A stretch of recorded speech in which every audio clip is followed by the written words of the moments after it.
வீட்டுக்குள்ள ஒரு கேங் பண்ண தப்பு, ஒட்டுமொத்த வீட்டுக்குள்ள இருக்கிறவங்க எல்லாருமே பாதிக்கப்படுது தான் இப்ப போயிட்டுருக்கு.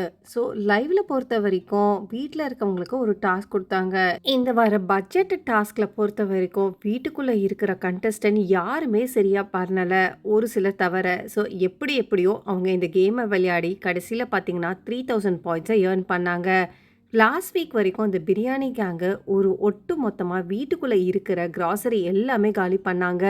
மத்தவங்களுக்கு இருக்கா இல்லையா அதெல்லாம் பத்தி அவங்களுக்கு கவலை இல்ல.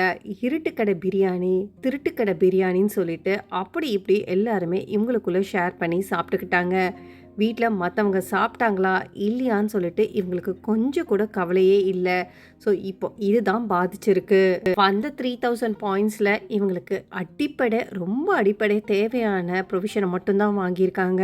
இதுல ஜாக்லினும் சரி, ரஞ்சித்துமே எதுவுமே சாப்பிடல. இருக்கிற ஒரு 2 பிடி தான் சாப்பிட்டுட்டு இருக்காங்க. மத்தவங்க வந்தவங்க எல்லாருக்குமே பசி இருக்குன்றனால அவங்களோட ஷேருமே குடுத்துட்டாங்க. இதுல ரொம்பவே கடுப்பான முத்துக்குமரன் பேசவும் ஆரம்பிச்சுட்டாரு. அவர் என்ன சொல்றார்னா, லாஸ்ட் வீக்கு சரியாவே வந்து இவங்க யாருமே மெயின்டெயின் பண்ணல. ஏன்னா இவருமே அந்த கேங்ல தான் இருந்திருக்காரு போல இருக்கு.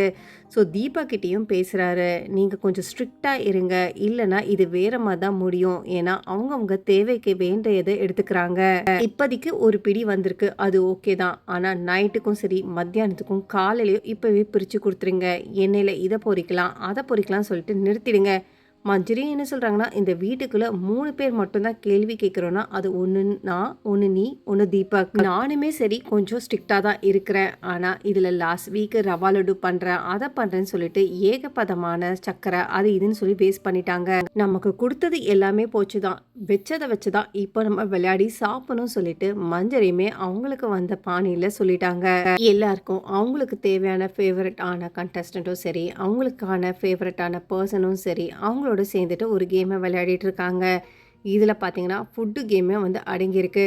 தீபக் பொறுத்த வரைக்கும் அவர் ஸ்ட்ராங்காக சொல்லிட்டாரு. சரி இப்போதைக்கு என்ன ஃபுட் இருக்கோ அதை மட்டும் நம்ம வந்து அட்ஜஸ்ட் பண்ணி சாப்பிட்லாம். இப்போதைக்கு அவங்கள வந்துட்டு யாருமே எதுவுமே டிஸ்டர்ப் பண்ணாதீங்க.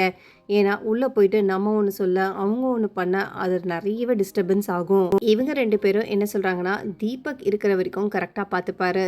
வேறு யாராவது உள்ளே போயிட்டு அது கெடுக்காம இருந்தால் சரி. இப்போ இருக்கிற கேப்டனுக்கு என்ன பண்ணுறது ஏது பண்ணுறது எதுவுமே தெரியல. ஆனா சொல்லிக் குடுக்கறதுக்கு யாரும் இல்ல. இந்த பிரியாணி கேங்கு கொஞ்சம் வந்து மத்தவங்களுக்கும் கொஞ்சம் பார்த்துருந்தேன்னா, லாஸ்ட் வீக் கொஞ்சம் ப்ரொவிஷன சேர்த்து வச்சிருக்கலாம். இப்ப பார்த்தீங்கன்னா, சாப்பாடுக்கும் சரி, மத்ததுக்குமே இவங்க ரொம்பவே கஷ்டப்படுறாங்க. நாளைக்கு இது எப்படி இருக்க போதுன்னு தெரியல.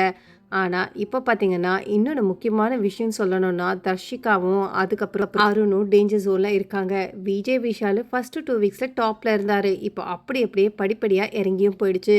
தர்ஷிகாவோட கேமும் அவுட்டு, இவரோட கேமும் அவுட்டு, வந்த அருணோட கேமே அவுட்டு.